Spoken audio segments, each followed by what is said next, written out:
Good evening students.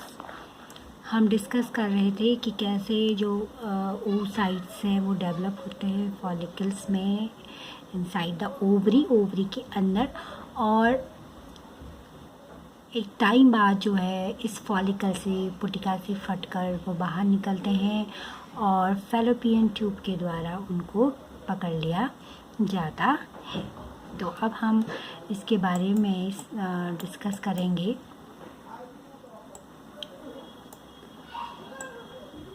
यहाँ पे एक मेरे पास फ्लो चार्ट है, इसमें आप देख सकते हैं मैंने नोट्स में भी आपको दिया हुआ है पूरे डायग्राम बना करके। पहले मैं आपको इस फ्लो चार्ट को समझाती हूँ। देखिए, इसमें लिखा हुआ है मेयोटिक इवेंट्स, यानी अर्धसूत्रीय विभाजन किस प्रकार से होता है, और यहाँ लिखा है फॉलिकल डेवलपमेंट इन ओवरी, क्योंकि आपको इसमें oogonium, oocytes, primary oocytes, secondary oocytes और ओवम तो याद रखना ही है। साथ में आपको ये भी याद रखना है कि कब प्राइमोर्डियल फॉलिकल्स है, कब प्राइमरी फॉलिकल है, क्योंकि ये फॉलिकल्स के अंदर है। These are inside the follicles. तो फॉलिकल्स भी आपको पता होना है कि कौन सा फॉलिकल कब होता है। तो इसमें बिफोर बर्थ आप देखिए ओगोनियम है, स्टेम सेल लिखा हुआ है। स्टेम सेल यानी कि जनन कोशिकाएं, ऐसी कोशिकाएं जिनसे कोई नया जीव बन सकता है। तो आप देखिए बिफोर बर्थ ये 2n है, और इसमें समसूत्री विभाजन होने से बहुत सारे प्राइमरी oocytes बनते हैं, और उस समय इस फॉलिकल को हम कहते हैं प्राइमोर्डियल फॉलिकल्स या आद्य पुटिका हम इसको कहते हैं।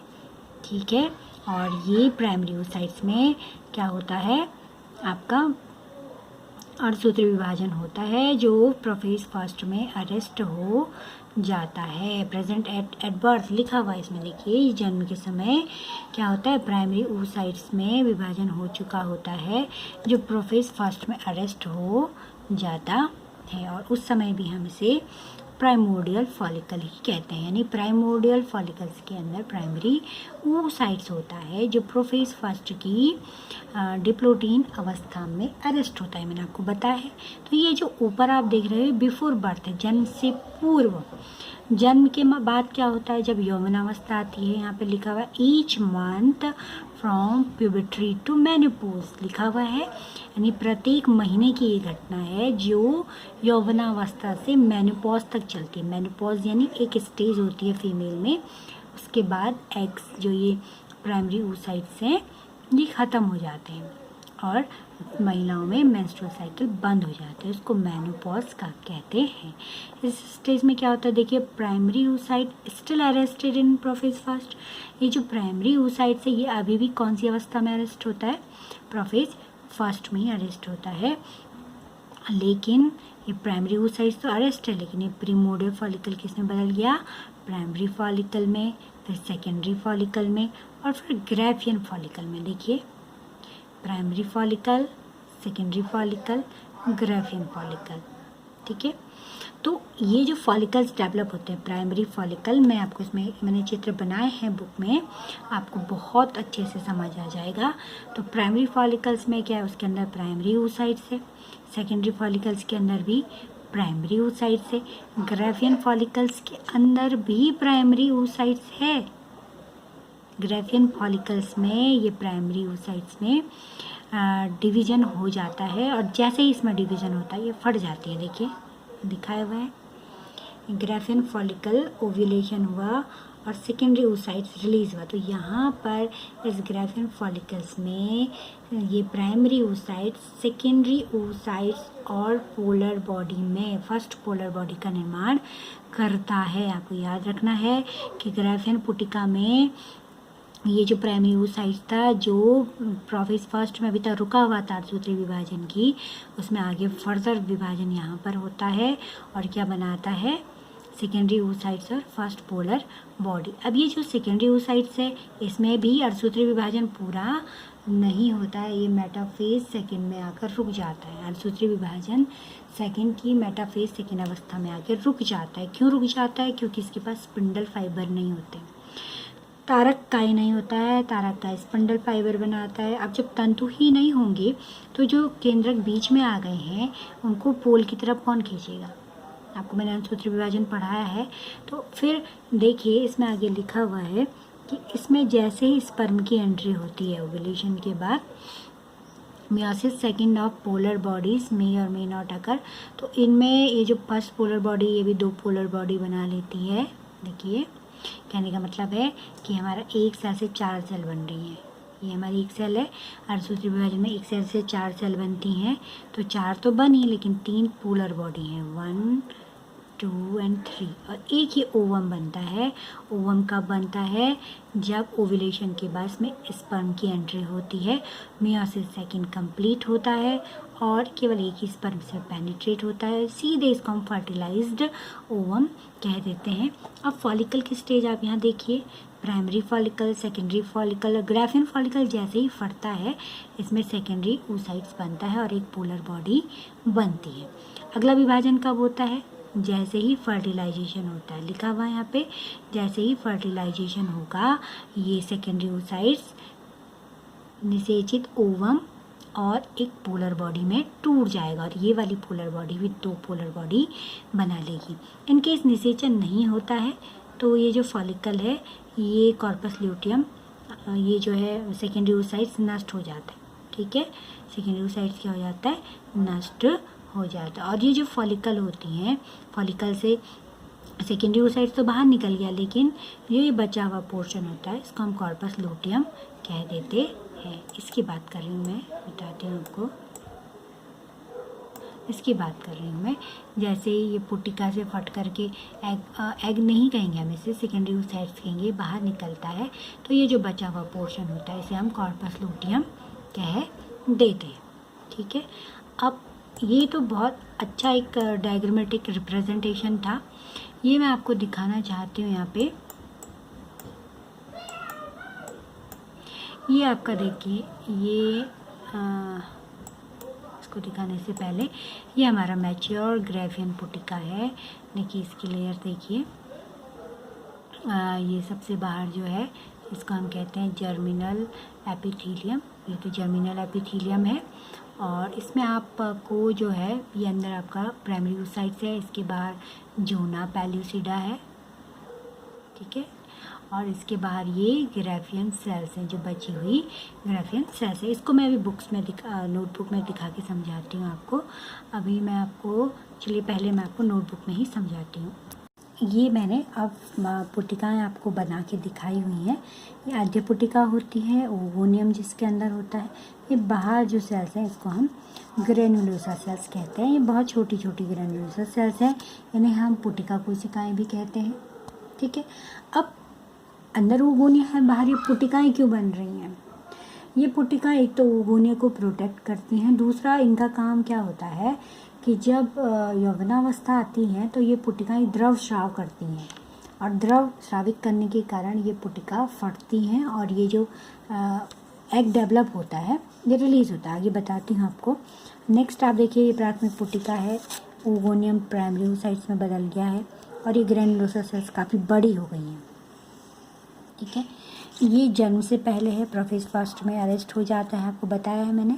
आगे का विभाजन कब होता है? देखिए, लड़की के जन्म से और यौवनावस्था तक ये इसी अवस्था में रहेगा, ओवरी के अंदर, इसमें कोई चेंज नहीं होगा। जैसे ही मेंस्ट्रुअल साइकिल स्टार्ट होती है, ये प्राथमिक पुटिका में की ग्रेनुलोसा सेल्स में डिवीजन स्टार्ट होता है और ये काफ़ी लेयर्स बनाती है। देखिए काफ़ी लेयर बनाई और उसके साथ साथ ये प्राइमरी oocytes के बाहर एक परत और बन गई, जिसे हम जोना पेल्यूसिडा कहते हैं। बाहर ये जो मैंने एक अलग से परत दिखाई है आपको, थीका। ठीक है, ये थीका क्या है? थीका जो ओवरी होती है, ओवरी का जो स्ट्रोम होता है, हमारा कॉर्टेक्स होता है, सॉरी, कॉर्टेक्स से कुछ सेल्स आके इसके चारों ओर एक लेयर बना देते हैं जिसे हम थीका कहते हैं। और ये सबसे बाहर की लेयर है जिसको हम बेसिलर लैमिना हम कह देते हैं इसको। ठीक है, मेंशन किया मैंने बेसिलर लैमिना, ये द्वितीय पुटिका है। तो द्वितीय पुटिका तक इसमें क्या है?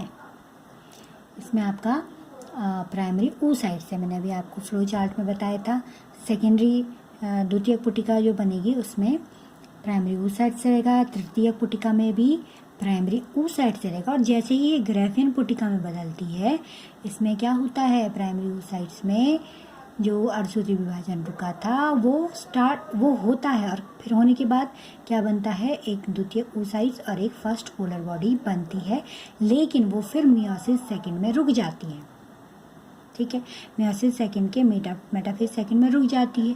क्यों रुक जाती है? क्योंकि उसके पास तारकाई नहीं होता है। तारकाई नहीं है तो तंतु नहीं बनेंगे, तंतु नहीं बनेंगे तो क्रोमोसोम ध्रुवों की ओर नहीं जाएंगे, ध्रुवों की ओर नहीं जाएंगे तो आगे का विभाजन रुक जाएगा।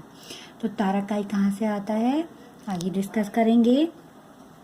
अब ये देखिए, दूसरी बात जो इम्पोर्टेंट बात है कि ये जो पुटिकाएँ होती हैं, ये जो आपका ग्रेनुलोसा सेल्स हैं, ये द्रव बनाती हैं, धीरे धीरे ये नष्ट होती हैं, और ये खाली कैविटी यहाँ पर दिख रही है आपको, ये ग्रेनुलोसा सेल नष्ट हो गई है। नष्ट होने के बाद जब ये नष्ट होती है तो ये द्रव बनाती हैं। इस द्रव को हम ल्यूटीन द्रव कहते हैं, और ये द्रव इसमें भरता चला जाता है।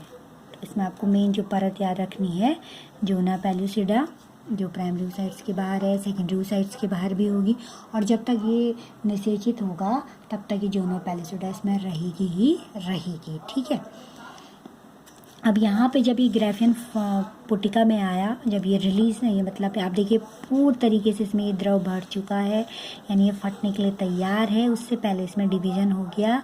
जब ये प्राइमरी oocytes में डिवीज़न हुआ तो एक सेकेंडरी oocytes और एक फर्स्ट पोलर बॉडी हमारे यहाँ पे बन चुकी हैं। ठीक है, अब ये फटने से ओवरी से बाहर निकला। जब बाहर निकला वो इस प्रकार की संरचना होती है। देखिए, ये आपका सेकेंडरी oocytes है, ये सेकेंडरी oocytes की एंड कला है, ये ज़ोना पेलुसिडा है। इनके बीच का जो स्पेस है इसको पेरीवाइटलिन स्पेस कहते हैं, और इसमें आप ये फर्स्ट पोलर बॉडी को देख सकते हैं। ठीक है, उसके बाहर ये फॉलिकुलर सेल्स हैं। फॉलिकुलर सेल्स यानी फॉलिकल की कोशिकाएं, जिनको हम ग्रेनुलोसा सेल्स कहते हैं, जिन्होंने द्रव बनाया था, और द्रव किस कैविटी में भरा था, एंट्रम में भरा था। और इस द्रव के भरने के कारण क्या हुआ था, ध्यान से देखिए, सुनिए, कि जब ये द्रव इसमें भरा, द्रव किससे बना, इसी पुटिका की कोशिकाओं के नष्ट होने से। ठीक है, इन्होंने द्रव बनाया और ये नष्ट होती गई, और इस द्रव ने इसको प्रेशराइज के अंदर से दबाव डाला, तब ये फटने से क्या हुआ, ये वाला स्ट्रक्चर बाहर रिलीज हो गया ओवरी से। ठीक है, इस स्ट्रक्चर में क्या है, इसमें सेकेंडरी oocytes है, पोलर बॉडी है, और इसके बाहर की कवरिंग ज़ोना पेलुसिडा है, और ये जो फॉलिकुलर सेल्स बची होती हैं, इनको अब हम ग्रेनुलोसा सेल न कह के कोरोना रेडिएटा कह देते हैं। ठीक है, तो मैंने ये जो यहाँ पे डायग्राम दिया है आपको, आप बनाना चाहें तो बना सकते हैं। तो ये डायग्राम मैं यही दिखाना चाहती हूँ, ग्राफियन फॉलिकल है फुली मैच्योर। देखिए, इसमें सेकेंडरी oocytes है, पोलर बॉडी यहाँ बाहर है, ये ज़ोना रेडिएटा है, या इसमें अगर नहीं दिखा है तो ये फटने के लिए तैयार है, और जिस मोमेंट पे ये फटेगी उसी मोमेंट पे इस पर डिवीजन, इसमें जो बचा हुआ अर्धसूत्री विभाजन है वो आगे बढ़ेगा। आगे बढ़ने से सेकेंडरी oocytes और फर्स्ट पोलर बॉडी बनेंगे। ये पूरा द्रव से भरी हुई गुहा है, जैसे हम एंट्रम कहते हैं। नेक्स्ट इसमें ये रहा आपका रिलीज हुआ सेकेंडरी oocyte, जो रिलीज होता है, तो एक बहुत ही फाइन डायग्राम है। ये देखिए, ये बीच में हमारा केंद्रक है, केंद्रिका है, ये जीव द्रव्य है, ये अंडकोशिका है। ठीक है, ये सेकेंडरी oocytes है, ये ज़ोना पेलुसिडा है। ज़ोना पेलुसिडा और अंडकोशिका के बीच का स्थान क्या है, पेरीवाइटलिन स्पेस। वाइटलिन कहते हैं अंडकोशिका को, तो पेरीवाइटलिन स्पेस मतलब अंडकोशिका के बाहर का स्थान। इसमें फर्स्ट पोलर बॉडी होगा। इसके बाहर आप ये देखिए, ये ज़ोना पेलुसिडा है, ये कोरोना रेडिएटा है। तो ये सेकेंडरी oocytes है आफ्टर ओव्यूलेशन। उसके बाद मैंने आपको बताया, ये सेकेंडरी oocytes में अर्धसूत्री विभाजन कि कौन सी अवस्था में अरेस्ट हो जाता है, मियोसिस सेकंड की मेटाफेज सेकंड में। ठीक है, क्यों आगे नहीं बढ़ पाता है, क्योंकि इसके पास तारकाई नहीं है। तारकाई में तंतु होते हैं, और ये तंतु ही गुणसूत्रों को ध्रुवों की ओर ले जाएंगे, तभी तो एनाफेज होगा।